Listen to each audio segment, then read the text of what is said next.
Hello all, I am Dr. Tejendra Kaur Sarna. Today we will be covering a very interesting topic for your e-module contents, and it is benefits of yoga and meditation. Yoga is an ancient Indian way of life which includes changes in mental, attitude, diet and the practice of specific techniques of postures like yoga asanas, which are postures, breathing exercises, that is pranayam, and meditation to attain the highest level of consciousness. Yoga, its roots are related deep as close to Indus Valley civilization. Yoga is derived from a Sanskrit word yuj, which means to unite or to be united. Meditation can be defined as a total relaxation of body, mind complex. Regular meditation helps to overcome addiction of tranquilizers, reduce stress, insomnia and anxiety. By the end of this module, you will all be able to identify the importance of yoga as an integral part of your life, the importance of yoga in fitness, different asanas, pranayam, meditations and yogic kriya, and the importance of meditation in person's life. Let's start with yoga. Yoga is concerned with the union of individual soul with the absolute or the Paramatma. Yoga also means the unification of physical, mental, intellectual and spiritual aspect of human beings. Today's our urbanized life is full of unhealthy lifestyle practices, stress, and we are all dependent on life and labor saving devices which have made us more prone to non-communicable diseases and prey to metabolic disorders. Yoga and meditation help us reach ourselves to attain a healthy soul in healthy body. Let's count the importance of yoga in our life. We'll do it one by one. Number 1, physical clarity. Our internal organs are cleaned through various yogic exercises. Neti, Dhoti, Nauli, Kapal Bharti and Pratak are some yogic exercises that keep the internal organs in a clean state. Number 2, cure and prevention of diseases. Yoga increases the immunity power and it does not only promote good health but also help in preventing and curing many diseases. Number 3, relaxes mind and soul. Yoga is said to release tension and pull a person out of stress. Beautification of body. Yogasanas make the body strong and perfect. Mayurasana is helpful for facial beauty. Yoga brightens the face. Number 5, yoga keeps correct posture of body. Nowadays, postural deformities are common in individuals. Without good posture, they are unable to do their work effectively. Yoga helps us keep our posture straight. Number 6, easy to perform. To do exercise or any other physical activity requires enough time and money, whereas yogic exercises can be performed very easily. These exercises can be done in a short duration, in a small place, and they are not expensive. Number 7, spiritual development. Through yoga, efforts can be made to attain spiritual development. We can have a good control on our mind by doing regular yogic exercises. If our mind is pure, we can make efforts to achieve spiritual heights. Yoga increases flexibility. Flexibility is very significant for every person. It makes the movement of body efficient and graceful. It is also helpful in preventing sports injury. Various yogasanas increase flexibility of body.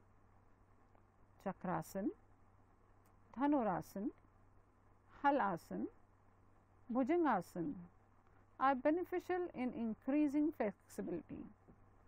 Muscles also become flexible by performing these asanas. Yoga reduces obesity. Yogic exercises can help in reducing obesity. For example, pranayam and yogic asanas, especially meditative asanas, reduces obesity. Research studies have shown that obesity is also caused by mental tension and stress. So, reducing mental tension through meditative asanas, obesity can be reduced. Yoga improves health. Yoga helps in maintaining and improving health by making our muscles strong, regulating our systems of our body such as respiratory, excretory, circulatory, nervous and glandular system. It increases the efficiency of these systems in our body and thereby improves our health. Yoga enhances moral and ethical values. Nowadays, there is a decline trend in moral and ethical values. By following these two steps of Yashtha Yoga, moral and ethical values can be enhanced. In fact, the practice of yama and niyama such as non-violence, truthfulness, non-stealing, santosh, etc.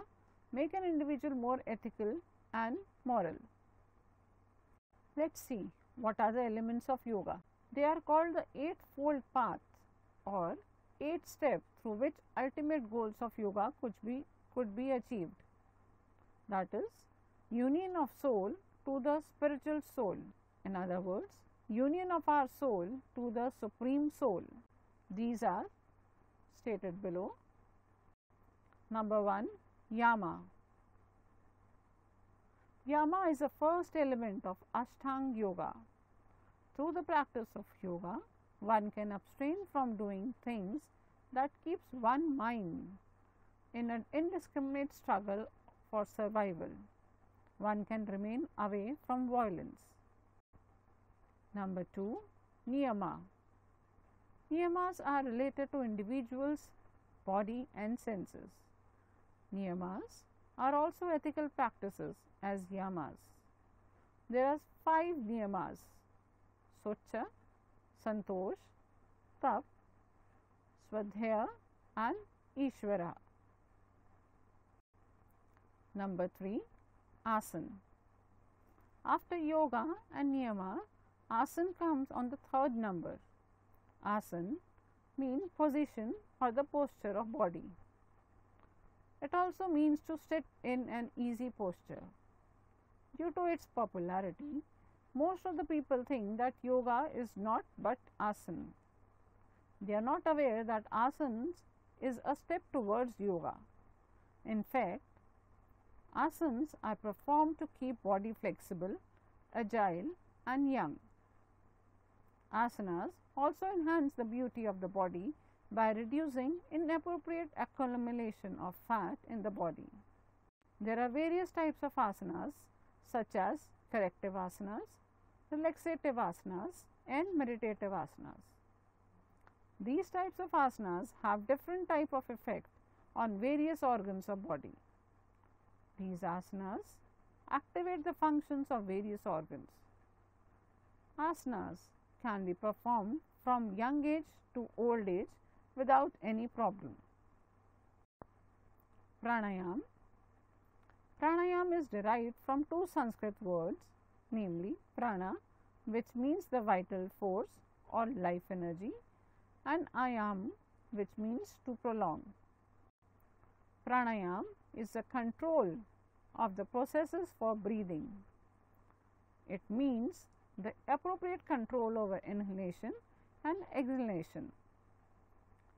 Basically, there are 3 consequences of pranayam: prukha, which means inhalation, kumbhaka, retaining the breath, and richaka, that means exhalation. There are various types of pranayam such as ujjayi, Suryabhedi, Shikati, Shikali, Bhasrika, Bhamri, Murcha and Plivini. It helps in regulating the metabolic activities and enhances the functions of heart and lungs. It also provides longevity to life. Number 5, Pratyahara, which means to introvert the mind and senses. In Pratyahara, the senses are no longer responding to the external objects that hinder the mental concentration. The attachment of various senses such as words, beauty, touch, smell, taste diverts the individual from the way of self-awareness. Number 6, Dhyana. Dhyana is the concentration of mind. Generally, it is seen that mind has a tendency to get scattered, but if the scattered mind is brought under control and is set onto a focal point, concentration is said to be achieved. The focal point can be in the center of the forehead or the navel or the pointed soothing light at a distance. In fact, dhyana is a mental exercise which enables a yogi to go ahead with dhyana and samadhi. Number 7, dhyan. Dhyana is a process of complete consistency of mind. It is a stage prior to samadhi. Generally, dhyana remains attached to our body at every moment. Whenever we perform any specific task in family, it is usually advised to do this task with dhyan, but we do not understand its appropriate meaning. In fact, dhyan is a complete concentration of mind over a period of time without any divergence. Look at this table. This table describes the different asanas. Number 1 is meditative asanas, which are Padmasana, Siddhasana, Swastikasana, Samasana, Virasana and Gomukhasana. We have relaxative asanas like Shavasana and Makrasanas. There are certain cultural or corrective asanas such as Shishasanas, Swarangasanas, Matyasana, Halayasana, Bhujangasana, Dhanurasana, Chakrasana. The meaning of meditation. Dhyana or meditation is a stage prior to samadhi. Dhyana is a process of complete consistency of mind. Indeed, the concentration and the process of thinking on any subject or topic is called dhyan. The stage where perception starts directly is called real dhyanavastha. The way in which we can see a substance directly in front of our eyes. In the same way, we can see substance directly in front of our eyes. Is in the same way, if we are able to clarify the subtle perceptions of mind in our internal eyes, it should be assumed that a stage of dhyana or meditation is achieved. To clarify the subtle perception into the sight of mind. If this stage is clarified, the stage of dhyana is clarified itself.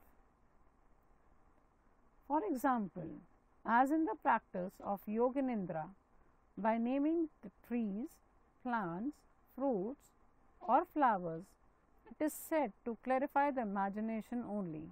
In the beginning, we do not see anything, but slowly and slowly, by making figures and imagination, one figures appear, then another and then another.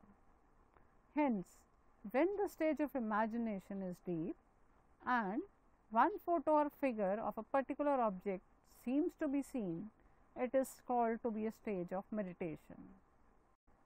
When an individual attains such a concentration, it is converted into a stage of dhyana and whatever he thinks or imagines in his stage, he starts seeing it clearly.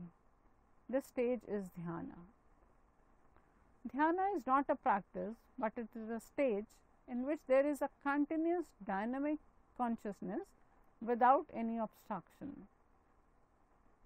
So, dhyana is not practice, but a stage that is attained and it is experienced. What are the meditation methods? Any method that creates awareness with relaxation is the right method. These methods may vary from person to person, and one needs to find the correct method for himself or herself. While all methods may overlap, these are classified under three heads. Number 1, active meditation. Number 2, passive meditation. And number 3, heart oriented meditation. Let's learn them one by one. Active meditation. In this technique, body is used a lot and it is known as hatha yoga. These methods are primarily to activate the polar opposite body energy, resulting in deep cleansing of body. Many blocks created in body by mental repressions are removed by active meditation. Passive meditation or Raj Yoga. These are basically mind oriented techniques and minimum body activities involved. Number 3, heart oriented methods or Bhakti Yoga. In this, emotions are used. Deeply emotioned and devotionally inclined people can easily be benefited through this method. Look at this table.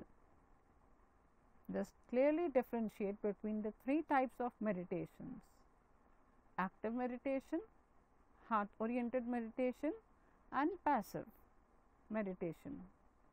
Let's start with active meditation, which is hatha yoga. It follows eightfold path of yoga. We will start one by one. Dynamic meditation, which is chaotic breathing. Kundalini or Natarajan, which is dancing meditation. Whirling, which is Sufi method of meditation. Gibberish, Sudarshan Kriya, laughing loudly or crying loudly. Heart oriented meditation, which is also known as Bhakti Yoga. This is best for emotionally and devotionally inclined sports people. This is achieved through kirtans, bhajans and prayers.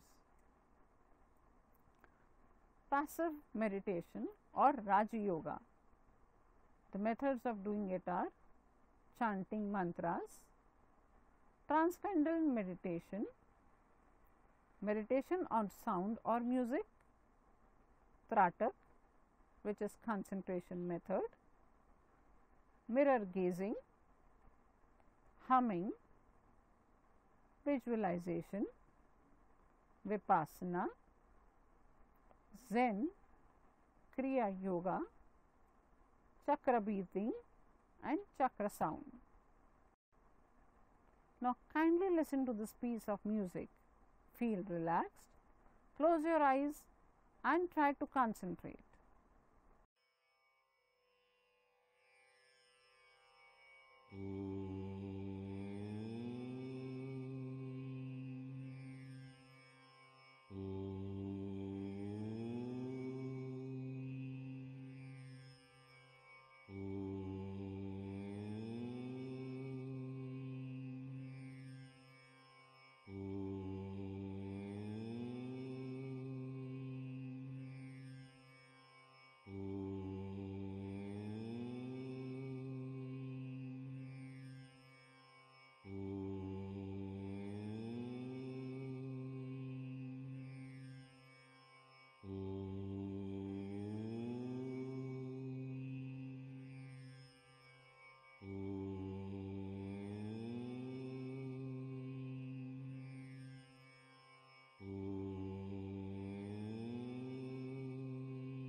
Let's come back and summarize.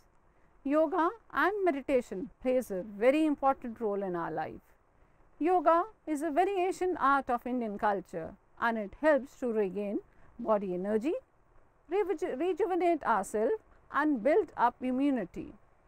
Yoga relaxes a person, especially a sports person, and helps him to concentrate on his or her goals. Meditation is a kind of self-healing procedure that has a deep impact on human mind and body. There are different kinds of meditations: guided meditation, meditation through yoga or music that helps in overall body relaxation, pain healing and channelizes the person to increase the concentration level.